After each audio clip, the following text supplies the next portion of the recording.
can see, a very special day. Hello, everybody. Welcome to episode 4 of the Kitchen Sink Podcast. You are in for a treat today.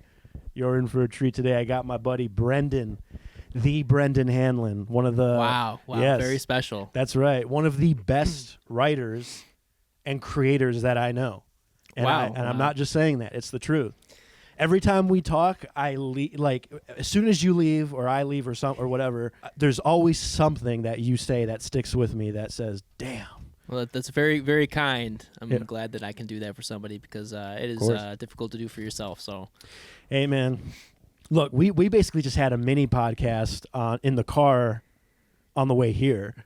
Yeah, because you came over. We went to have lunch first, and then I wish we were recording what we were talking about in the car. So it's just a plethora of information, but we can focus on whatever you want to focus on. But I was thinking, we can talk about writing and doubt and getting through that doubt, because me and you have experienced many highs and many lows when it comes to the creative process of making a film or writing a script or just doing anything creative. Yeah, I think that's the trouble with any type of creative experiences, and the self-doubt, right? Doubt is the dream killer, and we have a lot more doubt than we have anything, unfortunately, most of us. Yeah, I mean, I think the main thing we were talking about in the car was kind of like the fear of getting something down on paper, like the finality of that and how that feels. I know that you in the past yourself kind of have struggled with starting a project. We all have. I think that's the most difficult part. Absolutely. is just typing. Starting, and honestly, starting and finishing, I think, are the hardest. What do you think's harder, starting or finishing? For me, it's always been starting because, like I said, I'm so afraid that that first keystroke is going to feel off, or like I'm going to start a project that's going to be a waste of time, and that's kind of like what we were talking about previously. Is at the end of the day, a lot of our concerns really don't shake out to be a real concern at the end. So beginning for me, starting the project, finishing, that part has always been a little bit easier for me because I'm so ready to get it done after I start that I'm okay with closing the book. Starting is the difficult part. Yeah, starting is the difficult part. I think the best part for me is just the conceptualizing, just coming up with the idea, because there's no limitations, there's no rules, there's nothing. And we were just talking about rules when we were in the car about how we sort of chain ourselves to these rules, and it really kills our creativity sometimes. And that happens to me a lot, where it's like I need this to be a 3-act structure or whatever, and it's not really like that in the creative space. Like, you can write whatever you want. Yeah, I think because we come from screenwriting mainly. I know I dabble in other forms as well, but in screenwriting, we're told this entire time, especially when we're taught that there are these set rules, and if you don't follow them, you're going to go nowhere. Yeah. And that becomes a really scary thing, so we box ourselves into those corners, and unfortunately, boxing ourselves in, you lose a lot of that creative spark. You're not going to be as free-flowing, and you're confining yourself in those moments where you want to go off, you want to, this firework is exploding, but you're like, no, I got to contain this because there's a format here.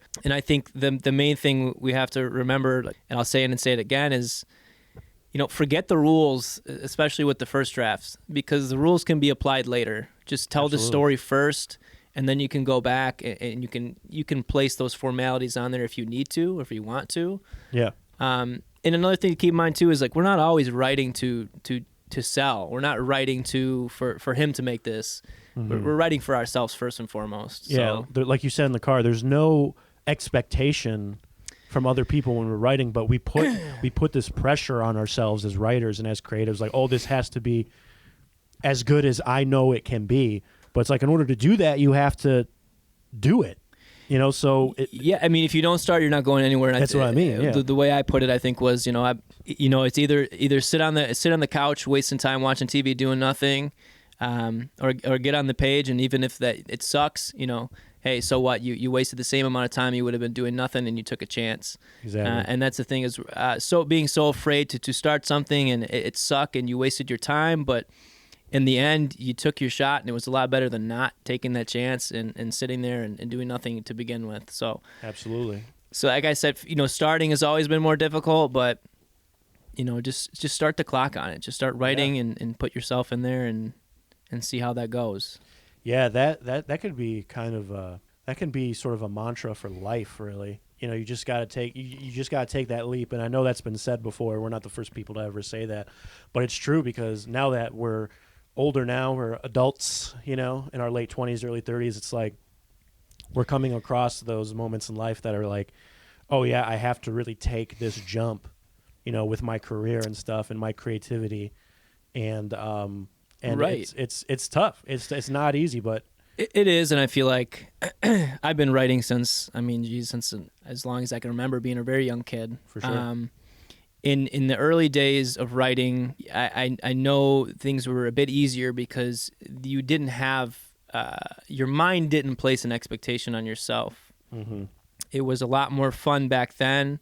Still fun now, but a lot more fun back then, and that's something I've been chasing forever. It's because you're just a kid. You're writing a story. You're writing it for you. Yeah. And I think that's the main thing to remember. It makes it easier now for me to write, is I'm getting back into writing for me. Yeah. But as years go on, like you're saying, it's like, take a leap. Things do begin feeling, everything feels like a pivotal moment. It feels like a giant leap, when in reality, it's a small step. And I think if you look at everything as a small step, you'll get to your destination faster than feeling like everything's this giant leap, because the giant leap is scarier than the small step. Absolutely. So like a reminder of like, let's take this small step, whether that's writing for this period of time today, or let me just get a title today. Let me just make an outline today. Those are small steps to get you to the end goal. Maybe like a mood board, even. Just right. like finding inspiration. Right. Too. Someone was telling me that recently as well. It's just, we're so focused on the end goal, which is this huge thing. Yeah. And when you look at it as a giant piece, it's overwhelming, especially in writing or in art. The amount of steps it takes to get there, it's all we're thinking about is, wow, this giant piece, this is going to take forever to complete. Yeah. Or it's this giant mountain in front of us. Yeah, this script is huge. There's so many elements. How am I going to get it in there? It's scary. It's a giant mountain. And again, what I just said, the way he put it was, focus on the small steps. If you make one every day, you'll get there. Yeah. Don't look at it as this big project. Look at it as today, I'm going to write one page. Tomorrow, I'm going to write one page. And eventually, you'll have completed that project, and you will have a lot less fear about doing it than you would have if you would have looked at it, this huge mountain in front of you. Yeah. That's what I kind of want to bring that up, too, because I know we've talked about writing and kind of getting this inspiration to write. Do you think, because I've kind of been going through this phase now where back when I used to, well, I still write, but like back, when I wrote some of my previous projects, I was always like, I can't write this until like the stars are aligned, until I have this moment of just pure creative and inspirational euphoria where everything clicks and I'm just like, okay, now is the time, and I write it and I do it and I have those bursts of like creative energy. But lately I've sort of been like, I don't know if I can wait. I cannot wait for those moments every time, because I feel like I'm just wasting time in between. Well, I mean, what are those moments? I mean, if you had those moments, or is it kind of that like myth that, the world tells you is going to happen? I mean, has it happened to you? Well, it's sort of like just a feeling of something within me just sort of goes, now is the right time. Right. So it's like a romanticizing the moment type of deal for creativity. Yeah. Yeah, I think when I wrote my first short, true short film, a script that I was really proud of, in Little Fires, when I wrote that script, I had a moment like that where it felt like everything had aligned. I remember it was an idea I was going to give away originally. Yeah. I felt like the idea was good, but I was too scared to write it. And then someone else had begun, writing their version of it, and I was like, well, you know what? Let me take in a polite way. Let me take. I'm going to write this now. Yeah. And I remember I was sick. It was a weekend. I didn't have. I think we might have been on break or something at that time. I was in college. And I had the flu or something, and I was in the bed for like several days. And I just said, you know what? I'm just going to write this script. Yeah. And I did. I took that small step. I wrote one page, and then, the stars aligned, like you said. I felt that creative rush, and I didn't stop. The script was written in one day. Yeah. mind you, small, but then I spent the next 3 days finalizing the script and doing every single draft afterwards. Yeah. So I get searching for that, but I've never had that since, and it doesn't mean that anything else I've written is bad or is not correct, but I think if we're looking for that, we'll be waiting forever because there's a lot of romanticizing that in the industry, and I think there's very little of that actually taking place in the world. So yeah, no, that's what I came to realize is just there's no, like, I need to stop waiting for the right time to do something because there is no right time. You just got to do it. Yeah, there'll never. Yeah, if you're waiting for the right time, you're not going to get anything done. It's writing is a muscle, as with most anything in art is. Sometimes you're going to flex it, and it's not going to be something that matters to you or anyone else. But you flex the muscle, and you're taking a step towards making that project that you're proud of. Now, if you stop writing, as with anything else, you're going to lose that. You're going to lose that muscle. You're going to lose that reflex, and it's going to take a lot longer to get back than it would if you just kept going. Absolutely. And by the way, if you're listening to this podcast, you can watch Little Fires on my oh Lord on my YouTube channel because your short film is the only short film that's not mine. That's on. It is, yeah, which is pretty cool. I don't mind people putting their own short films on my channel. I was even thinking about making it like a hub for a bunch of people to post their short films. That'd be a really, really cool idea. I'm very grateful it's on there at that time. I did not. You had more of a voice on there on the platforms than I did at that time, so it definitely lent a hand there. It's all good. But going back, taking a step back a little bit, just so the audience can get to know you, like what got you into films? What kind of films are you interested in? Like, tell us about yourselves. What kind of films do you made or do you want to make? So I mean, if I were to go way back, I think as a young child, my love for film came from, I think as it probably is with a lot of people, an escapism. It was a way for me to go away for a little bit and live in a different world. And you hear a lot of artists and filmmakers talk like that. But it saved me from a lot of hard times. I kind of fell in love with those stories of opposite of what I was going through at the time, Yeah. Mm-hmm. So larger than life stories. I was a little kid. I wanted to watch a movie about, superheroes and things like that. Absolutely, yeah. But then it kind of became this like forbidden fruit type of deal where I wanted to watch movies that no one else was watching, no one else was allowed to watch. So I think at a very young age, I really started to fall in love with horror films and thrillers. And, I remember watching The Shining as a really young kid and not really know what was going on, but feeling like, wow, I'm not supposed to be watching this. Yeah. And this is crazy.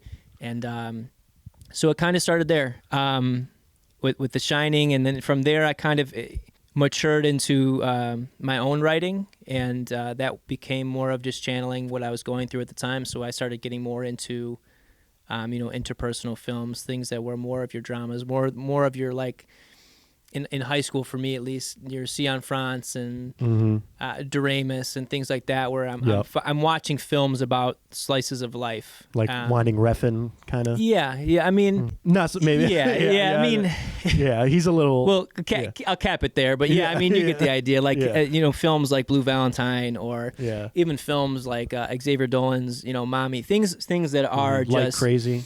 Yeah, like crazy. That those films, all some of my favorites. Great films. Yeah, great I look back on and I go, this is a slice of life, and that's the type of film I've always longed to make, and that I've been trying to make or write. And anything I do, is I'm not trying to. I started out liking those larger than life films. Absolutely, yeah. But now it's more about being a part of or telling the story about the small moments in life, because.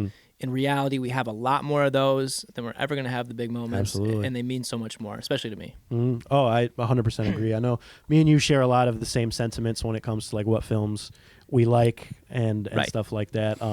We're both big horror nuts. I got posters of The Shining around here, You got everything up. I do love horror, and it's not really a genre that it's a genre that I'm just starting to get into writing for, because I feel like it is a little bit out of I enjoy the film so much. It's one of my favorite genres, if not my favorite. But it is a little bit different for me to dive into, because my writing has always been more of a slice of life, slice of life. Coming of age, sort of. Coming of age for sure. That's my main focus was that for a very long time. Absolutely. Well, that's one thing I noticed about you is like, there's a whole history about your short film, Little Fires and stuff. But one thing I did know, it went through a variety of different edits. But one thing I remember when I saw, in particular, your edit for it, was you've already established this sense of identity with your films and your writing and your storytelling. Like, you already established this sense of tone and this sense of world building. Like, you established that so well, which is what is amazing about those early cuts. We could maybe get into what happened to later on, but I just want to point out the point I'm trying to make is, like, you're so good at establishing this world.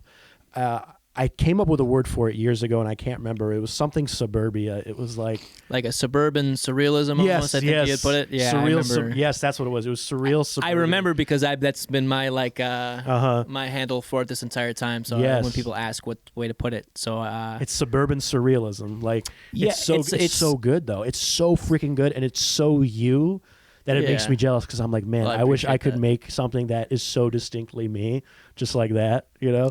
That's the thing, too. I appreciate that a lot, because that's what I really, with that script in particular, because that is really the script that I've been most proud of, since writing it. I competed well with that script. That's right. As my first script that I cared about, I placed top 5% in a lot of competitions, and that meant a lot to me. I didn't need to win, but I knew it was something that people wanted to read and they were enjoying. And it was such a small script, I think 15 pages. And I might have even cut some at the end there. So I appreciate that, the kind words. The way I look at it was with that script, it really did establish as a writer who I wanted to be, or who I want to be, or how I want to come off, because that is the life I'm living. Yeah. It is like this suburban surrealism. I'm not going to lie. I'm going to write what I know, and I think we all should. Absolutely. Write people you know. And then put it in a context. It doesn't have to be something that even involved you, but at least you know the people and you know what was going on, and you've channeled it into your script. And if you're not doing that, it's not going to have a heart. Yeah. And all I did with that script was I wrote a period of my life that I was still in, essentially, and that's why it came out easy. It's a lot easier to write about yourself. Absolutely. Like you said, you have to write what you know. And even I think if you're handed a larger than life script, because I've sort of tried to dabble in making more commercial films, but it's like you got to run your fingers through it. There has to be some sort of emotional connection that you attach to it. I know that we were just talking about how we hung out a while ago, and you told me that I'm a decent writer, but you haven't read something that's distinctly me, and I was like, I mean, I agree with that 100%. Yeah, you make it sound like you're a good writer. I don't want to make it sound like I think the way I get what you're saying. Yeah, you're a good writer, and you're very structurally sound, and the fundamentals are all there. The only thing that really, like you said, the only thing that I felt like was missing is I hadn't read a script by you yet that I felt like, because there's bouts of it. I've seen it where I'm like, wow, that's very you. Yeah. But not the whole piece. And exactly. I haven't read a script it's completely you yet. And that's I guess a gift we get as writers or as filmmakers is we get to hold the attention of the viewer, of the reader, and any art it's my turn to talk. Right. So I want, like for you to see, I want to see something that's you. I want to see your story. I want to know this is a part of you. Yeah. And I have a couple of scripts like that. And if anyone's listening, they're like, oh, it's kind of a mean thing to say. It's not a mean thing to say. As creatives, we need to be honest with each other like that.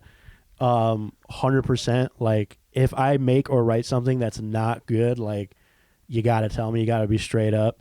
And, and I've said probably similar things to you about, correct. Yep. About, some of your work, I'm sure. I've definitely heard you say this one, especially even with edits and things I've done in films where, it doesn't seem as much as you. And you were right. It hurt to hear, but you were right. And I knew it. It was just something I needed to hear from someone else. So that's part of the transformative part of art is it's not always going to be easy. And sometimes we're going to be told, hey, this is not the best thing you've done. And you're going to hear that a lot more than you're going to hear this is the best thing you've done. So got to get used exactly. To it. You got to have a very thick skin if you want to get into the creative world. You do. But to kind of reiterate, I know we just talked about it in the car, but I'm going to pretend like I'm going to ask this question again, even though, whatever. Go ahead. So I have written some scripts that I do feel like are more personal, are more me. It's my heart and soul on the page. And I've obviously written some fun scripts where I'm just like, I'm just going to write this fun little action or a fun little horror thing. But right now I feel like I've just been getting into that hole of just doing, I just want to do what's fun. I just want to be entertaining. But I really do want to get back into writing stuff that has my heart and soul on the page. Mm-hmm. Like there's that Ouija script that I was writing, which I poured my heart and soul into. Right. And, but I haven't finished it.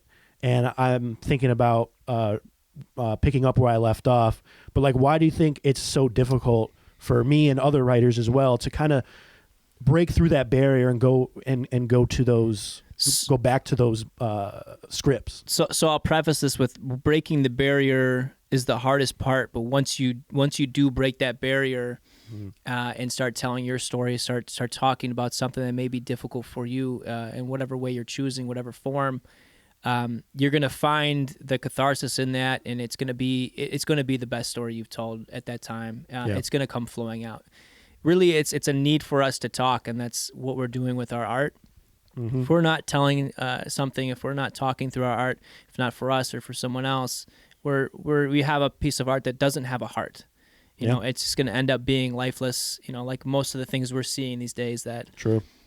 People are complaining about, why has the industry become this, channel of remakes and rewrites and all this? Not was because there's just not a lot of heart left in it. Mm-hmm. But why is it hard? I mean, just for that exact reason. You have to go back. You have to open a drawer to a part of you that you may now want to face because it's difficult to face those emotions. We lock that away. Absolutely. But it's our job for ourselves, at the very minimum, revisit that period of our lives in our art, and it's important because someone else is going through those things as well, whether you realize it or not. And that's true. That could be their movie or their book or whatever you're working on that they see and they go, wow, this guy gets it. That's my favorite film. That's my favorite piece. I've never seen a film that I've called my favorite that wasn't something that I was like, wow, I feel what's going on in this movie. I'm getting emotional because I can relate. Yeah. That's what art is. Yeah. It's a way for us to see ourselves and deal with ourselves. No, absolutely. That's very poignant and very, that's a pretentious word, right? Poignant. That's very poignant and very, very true though. I mean, you told me that in the car, but that's true. Reopening that drawer is just so... It's difficult. It's difficult. I've been doing it for the past 3 weeks, maybe not if in screenwriting, but in other forms of writing. I've been doing a lot of exploration with time periods of my life that aren't so easy to talk about. But I will tell you this, after writing whatever it is, if it's a journal log or a poem or prose, I'm tapping into pieces of me that I do want to talk about. I realize I do want to talk about these things. I want to know who else has gone through this. And I made personal realizations about things that are making my art become a stronger piece. I realized, I think we talked in the car, I was talking about how in one of my pieces I wrote, and I never got to say goodbye, and not saying goodbye has always been have been some of my biggest regrets, because I've done that a lot in my life. And in realizing that, some tears and catharsis, but now I know that's a story that I want to tell. Mm-hmm. And I'm going to take it to the page. I'll write a script about, grief and saying goodbye and not being able to say goodbye. Yeah. So if anything, opening those drawers, this is only going to make our art stronger, and we have to know ourselves.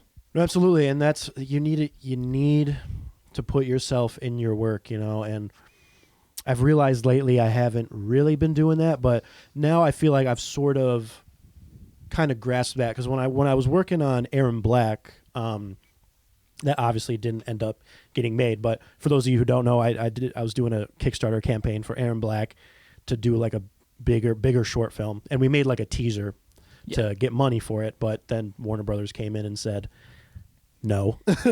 They're like, don't do this.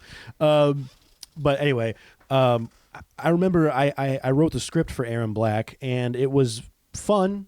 It was commercial, you know. It was just a kind of a fun action movie because it's based off of a property. It's a Mortal Kombat. But then I started rereading it, and I was like, this just kind of looks like a work for hire. You know, I need to add something that's distinctly me into this. I need to add something that's, you know, and a lot of people think that you may not be able to do that with films like Mortal Kombat or a superhero film, and I don't know how you feel about that, but I feel like you can still add some of your own. You can. I think that's when I was trying to say is more like, you know, write what you know, write who you are, write the people you know, but you can change the setting. Yeah. You know, as long as the story at its core is something that you understand, it doesn't need to be exactly what was happening. No, for sure. Yeah, I felt like when I wrote Aaron Black, I was just like writing a cool story. Right. And then I was in the middle of rewriting it to make it more personal, to make it more emotional, to make it more me. But then that got shut down, so I'm like, why am I going to continue this? It's a bummer. But now I'm doing it with the Scream fan film I'm doing. This is kind of different now, where I'm not necessarily putting like my emotions into it, but I am saying something with it because I wanted to say something about the state of fan films, because I went through. Yeah, it's a commentary. Yeah. It's a commentary on like your fan film and like what a fan film is, and a little bit about the industry and Scream and what that means to me and the satire of it all. Like, so, not everything needs to be. So don't get me wrong. Not everything needs to be. I don't want everyone listening to think like everything needs to be this grand piece of you. Right. You can make some stuff that is just of course, to be made to make. You know. Not everything's going to have this crazy purpose, but even that, you know, that is something you're making a commentary. It's something you've gone through. So in my way, you are writing what you know with that, you know, exactly what happened with Aaron Black and the industry kind of shooting that down and stonewalling you. Yep.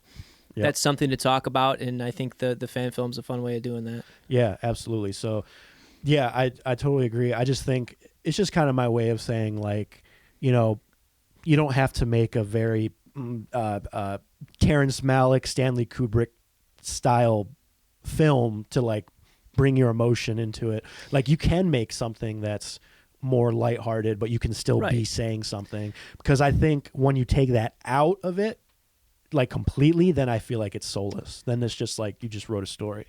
Right. You know? It's don't you know, because I've even done it. I don't want to sound like I'm some kind of like big wig or anything like that. I'm just a guy that you know likes to write films and has made some films and worked on stuff. But don't put yourself in this corner where you feel like you have to. You know, I need to go make a movie like you know, Xavier Dolan, or I need to go make my, you know, Blue Valentine because that's cool, or that's hip, or I want to, you know, be him. Or like I want to go make an Avengers because that's what gets. Write what you know, but tell it in the way you want to tell it. You know, that's really important. Exactly. If who you are is more of the I'm gonna make a superhero film, or I need to animate. If you are the slice of life guy, like make what you feel is best for you. Absolutely. Don't look at it like, oh, people are knocking, you know, superhero movies, so I can't make that because the industry doesn't want that, or people are making fun of it. Who cares? Right. Exactly. That's do it for you first. You know, if someone likes it, that's the bonus. That's how things should be. Like, there are many things where I've looked at that and I'm like, I could maybe bring something to that. Like when I saw Ouija 2, and I really enjoyed it, and it was kind of in the span of when my dad passed away, and I was like, I think that's kind of what like I had this thing of like I really wanted to connect with my dad at that point. So I was like, how far would I go if I really wanted to speak to him? And, you know, and that's where like the idea for my Ouija film came from. And it's very similar to how a lot of my projects have come about. Is I ask myself a question. You know, I feel an emotion and I ask myself a question about it, and then it kind of takes off. I know with Little Fires, it was at the time it's a very simple way that it came about. I had been thinking a lot about, you know, people telling me that you know, talking about, you know, someone's word, a man's word, and staying true to your word. And at the time, I wasn't very good at staying true to my word. If I said I was going to get something done or do something, I wasn't very good at it. Which, you know, I was young, but the idea came from, hey, you know, what if I did stay true to my word? And at that time, it was something that, you know, something that they wouldn't have wanted me to stay true to, and that kind of became with the, hey, I'm going to burn the house. You know, I'm going to burn this house down. Yeah. And then he contemplates the whole film about, building up to doing that. So I get that. That's, I think, how the best stories are told is you feel something, you ask yourself a question, and then, there goes your story. What if? Mm-hmm. And truly, I think that's the best way to begin. No, I agree. Man. Writing is, man, it's a complicated art form, but it's It is. It's a lot scary. We make it a lot scarier than what it should be. Exactly. Do you how do you approach the process of the way you write something? Because we've seen screenwriters who put it all on cards and they map it all out and they just write blah blah blah. Then we've seen screenwriters who just sit down and they just start from the beginning. Or how do you kind of do it in a day and age where with social media is kind of the forefront of everything? Something I've been seeing a lot is a lot of those videos like, here's my process. A lot of gloating on the internet. It's about look at me. I'm a writer. I know exactly what you're talking about. One gentleman in particular that I had seen some content from.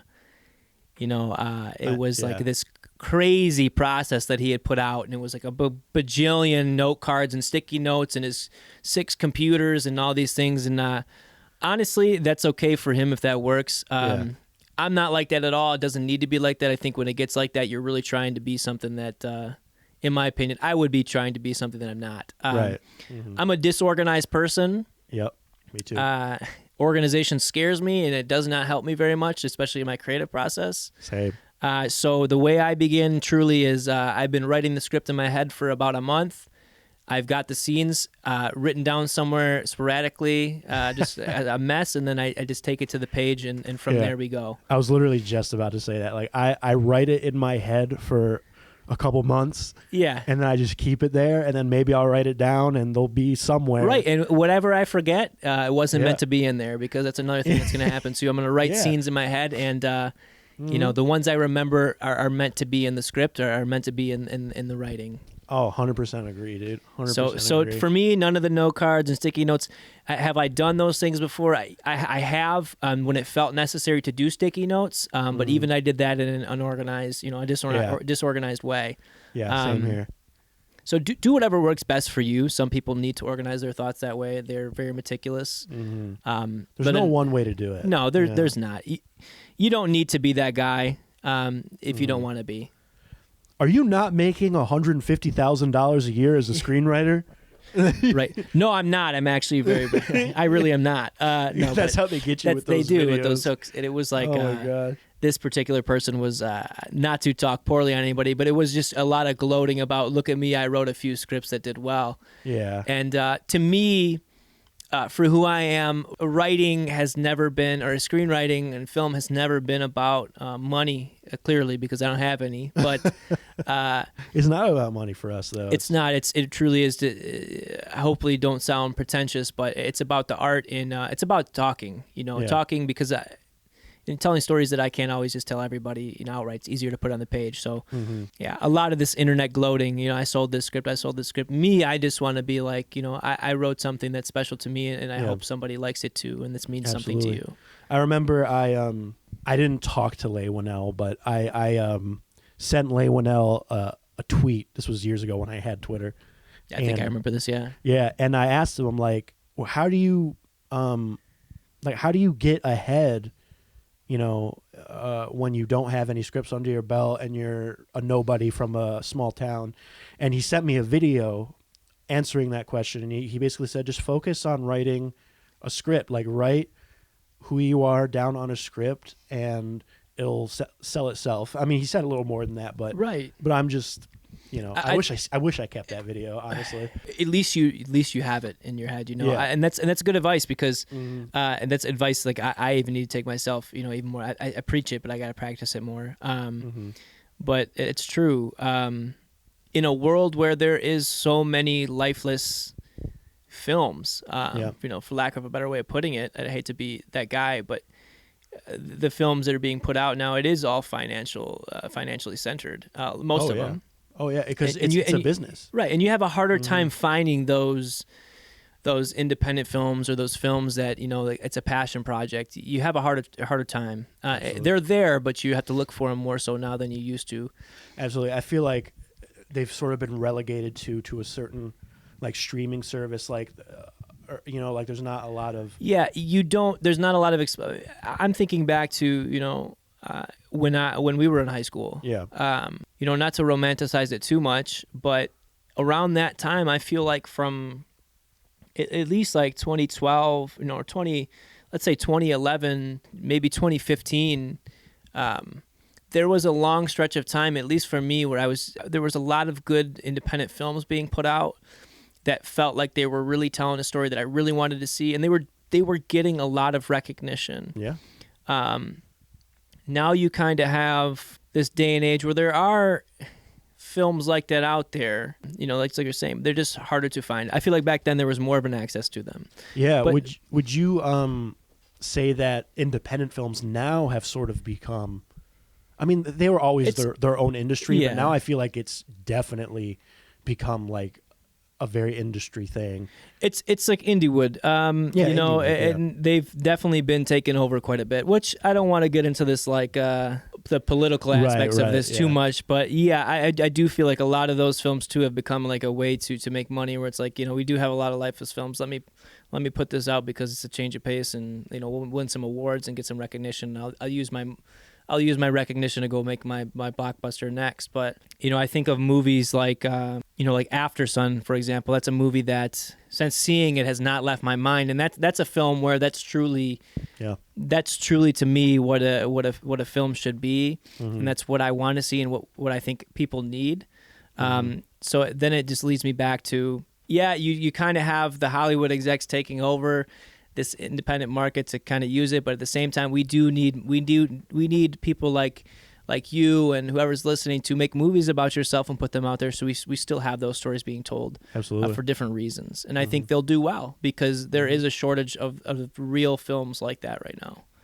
You know, I need another, you know, After Sun. I need another film like that to something that really, because I've noticed that I haven't seen a film recently that really stuck with me and like really stuck with my soul. Like I've seen a lot of films lately that I'm like, oh, okay, that was fun, that was entertaining, or that was good, but nothing that's really stuck with my soul the way that, like, when I saw Slumdog Millionaire all those years ago. I remember that. I know that's one of your favorites. I was like, that was the first time Slumdog Millionaire, I've said this before on other videos, but that was like the first time where I realized, holy crap, like movies can be stories. You know, I know that sounds weird, but like, you know what I mean? Like it can be really saying something. They can be saying something. Like they can actually make you feel these type of emotions. Right. I have a whole list.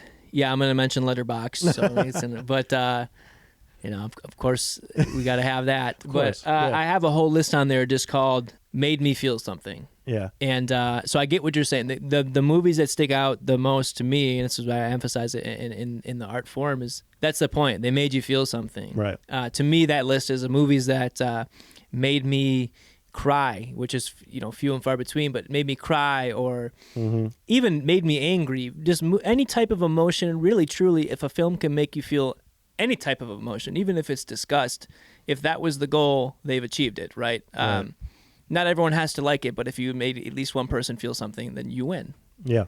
That's the point. And I forget who exactly told me that, but it was like, hey, if you make this movie and it sucks and people are mad at it and it sucks, you still won because you made them mad that it sucked. And I think it's a cool way of looking at it. I mean, think of like The Room. I mean, that's just like that's an inspirational story. In a way it is. I mean, does it suck? Yeah.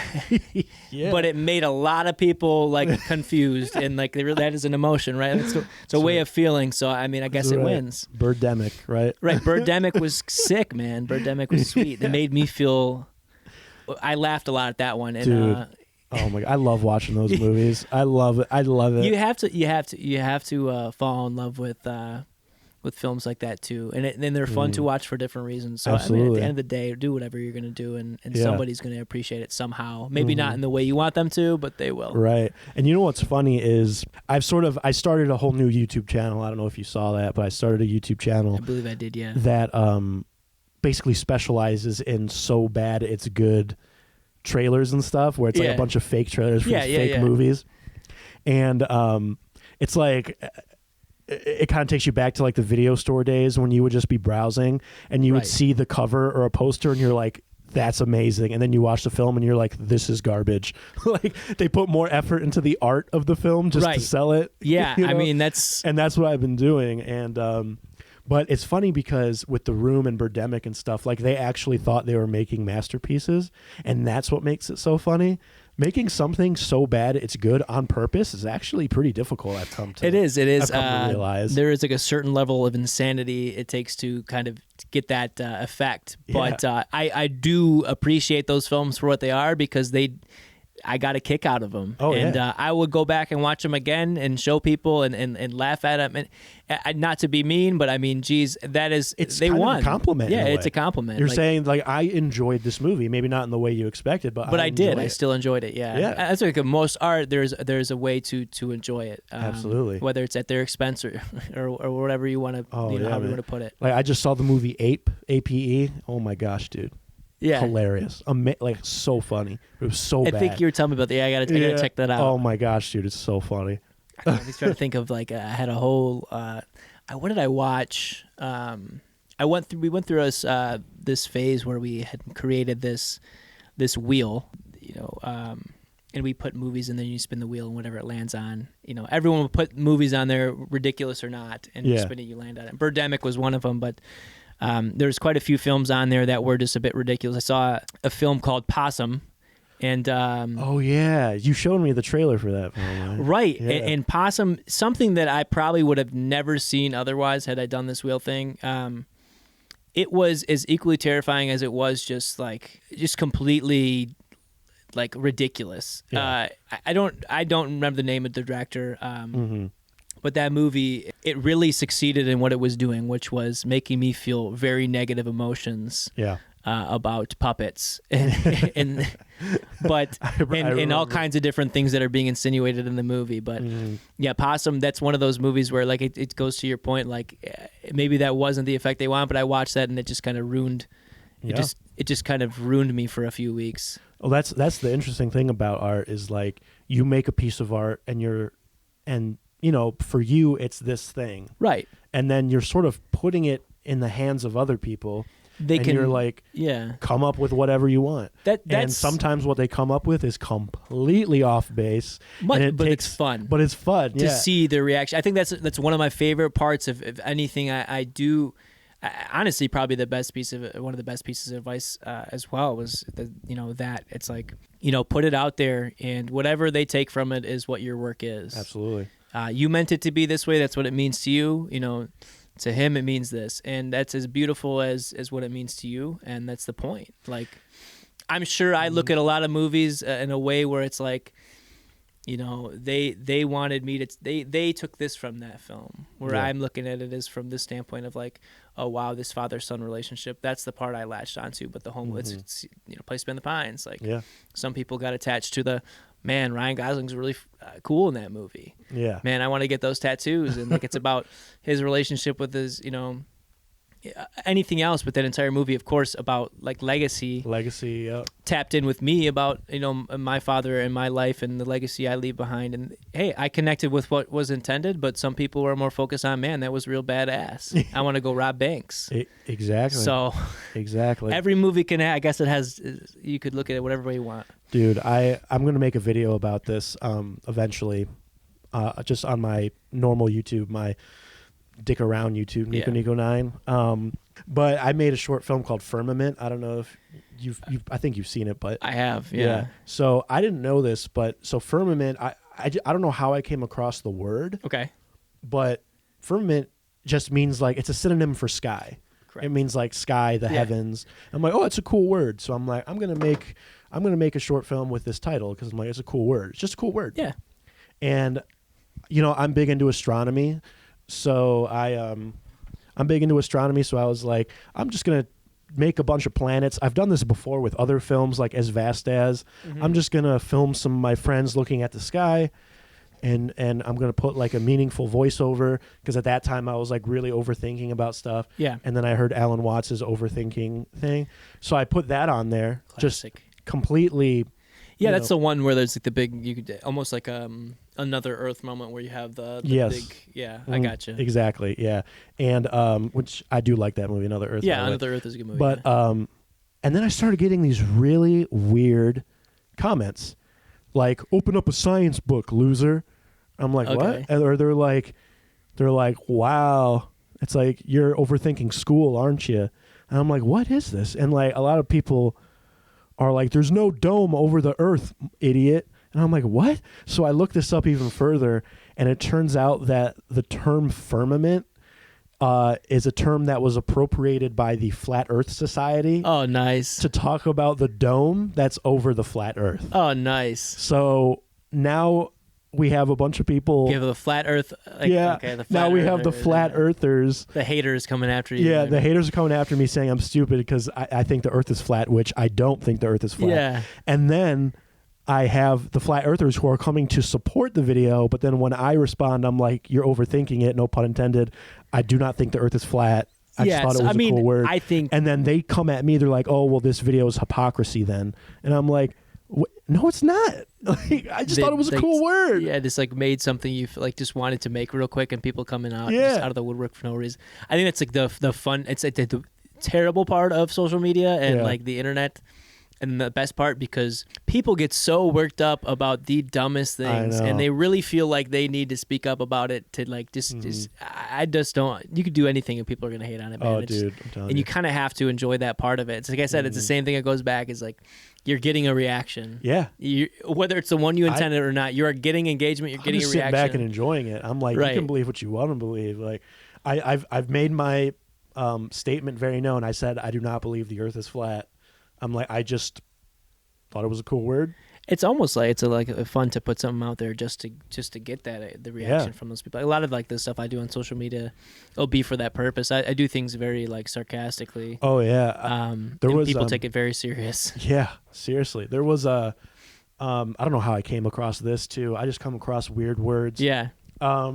But so did you know that the definition of fetish, there's like the normal definition, of course. but then it also means like a magical item. I'm not even kidding. No. Yeah, the word fetish, there's a secondary definition that means like a magical item. Interesting. So I was like, how hilarious would it be if I made like some Lord of the Rings like fantasy film about some magical item and just called it fetish? You know what? It sounds very Dogma. Yeah, like it's just very. That is very Dogma I could see 95. it being a Dogma 95 film named Fetish. And Yeah. I could definitely see that. Directed by Harmony Korine. And, Harmony Korine's or Lars von Trier's yeah, Fetish seriously, again. Yeah. That's it. man. That's a good name. I mean, geez, that's Right?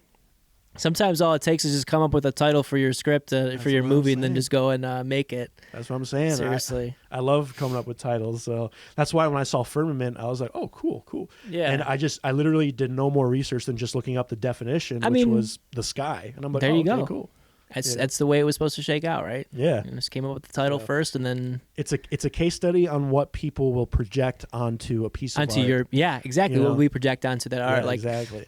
Like it was like a perfect storm of the title, the imagery, the fact that it was called Firmament and there were planets in Yeah. it, completely just coincidental. And the fact that it was about overthinking, and I put that in there. and that's a good word for it, like what we will project on art. That kind of sums up, I think, what we were talking about, and that makes me like think about, not to pull away too much, but think about, I give you this script. What are you going to project onto this script and make? Right. And that's part of, I guess that's another scary thing we could talk about with screenwriting in particular is if we're not making the movie, this is like our child, the fear of what are they going to do with it?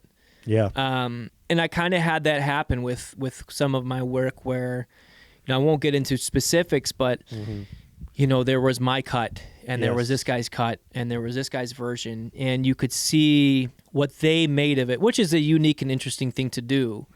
But it did teach me a lesson in, if I'm going to want, let me tell this story. Let me tell it. Let me not, let's kind of get all these different fingers out of it. Yeah, absolutely. It's good to collaborate. It really is. But sometimes you do have to protect what you have and kind of delegate what's going to be done, because if you're going to write and direct, make sure the people you have working with you care. Yep. Make sure that you've elaborated your vision as well as you can, and make sure they don't take over from you. That's right. But it is a scary thing to think about. Not every script we're going to make. and we kind of have to learn to let go. Yeah. Like, you know, I'm going to give us this guy. It's a cool part. It's still a cool part. Don't get me wrong. He's going to project onto this film himself and make this what he wants. And that's a cool way to look at it. True. So it's a double-edged sword, I guess. I mean, it's a good. I remember that project, the one you're talking about. I even kind of dabbled a little bit in making my own edit. And I remember I saw yours and I was like, this is the one.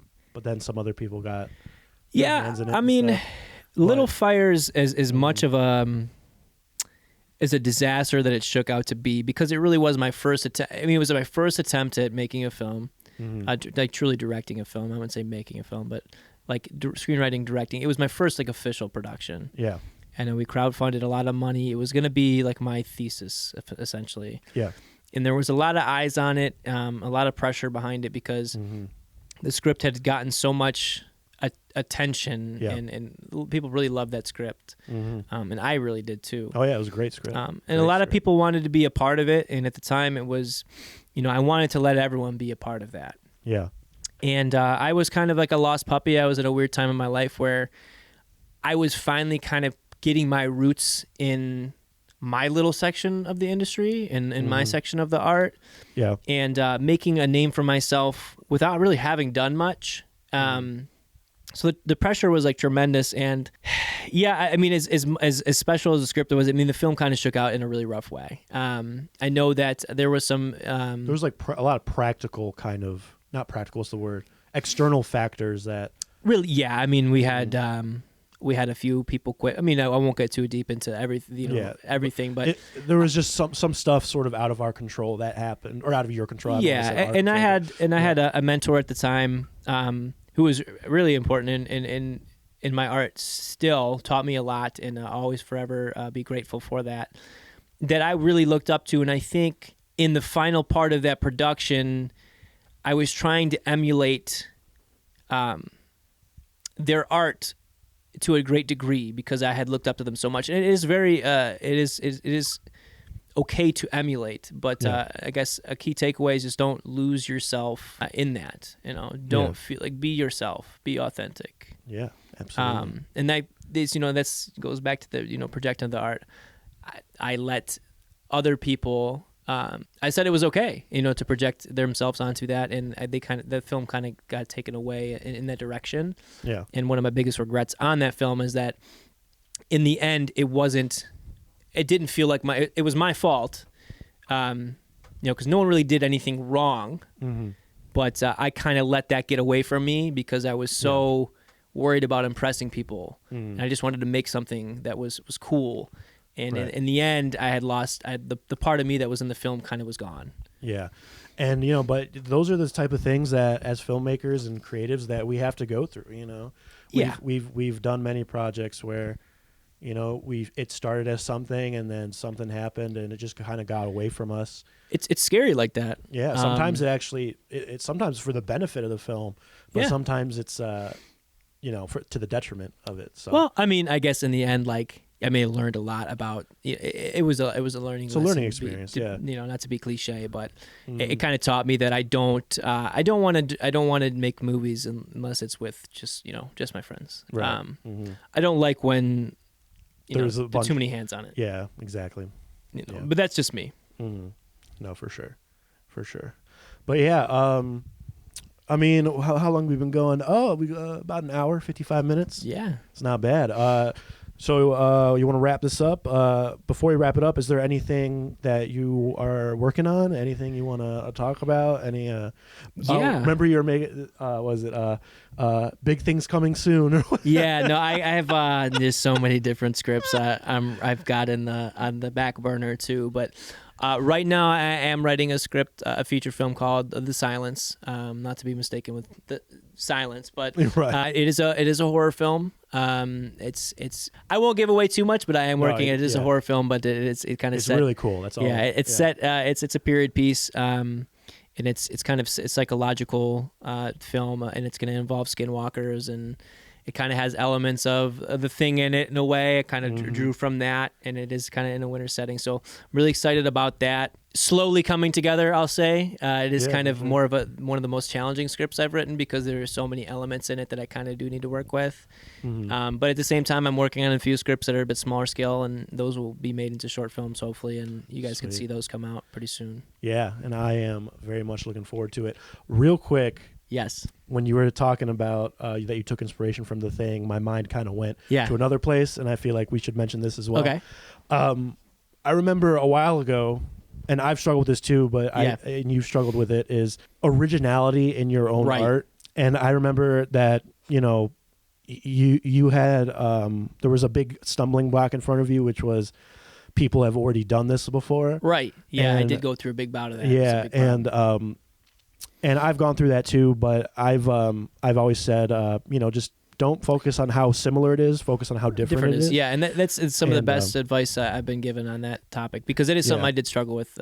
So like, how would you say you kind of got through that? Like, if someone is going through that, like, what would you say? Yeah, I to mean, them? the way you put it is really a really good way to put it. I guess if I'm looking at it, if I were to put it into words, I think there really is no original idea. What you feel someone else of. I mean, you're unique. Don't get me wrong, but everything has been done in some way or another. Exactly. The difference is you.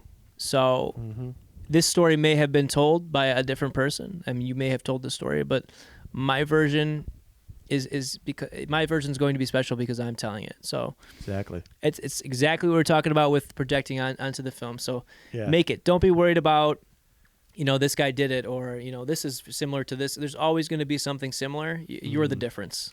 No, I feel that too, because I was sort of going through that recently where it's like, I'm like, I took the font from this movie Yeah. just because I thought it was cool. And then I'm like, and then I sort of took inspiration from this and I took inspiration from that. And I'm like, is anything I do original? But then, so it's, as creatives, we struggle Yeah. with that. But you get like you said, you gotta, There's like a saying, I don't know if you know it, it's about stealing from films. oh, Was is it like, something like steal better or something Yes, like that? yeah, It was yeah, I like know some what you're kind of talking quote like that. And Yeah. I think my mentor at the time when I was in college had taught me that because in his films he had done a lot of that where it was like, hey, yeah, it's been done, but steal it, just steal better. yeah, Work it in exactly. better. And it is like, I'm not saying go and Plagiarize. plagiarize. So don't take it that way. Yeah, but yeah. like if you saw something in a film, you're like, wow, that was really cool. Don't be afraid to do that too. Yeah, where you're like, oh, that's a cool concept. Right. And even if the film wasn't great, you're think like, about like yeah. Hitchcock, and I mean, how Oh, many yeah. films have emulated Hitchcock and kind of his structure? I mean, look at Brian De Palma. Like, his Yeah. whole filmography is basically Hitchcock films.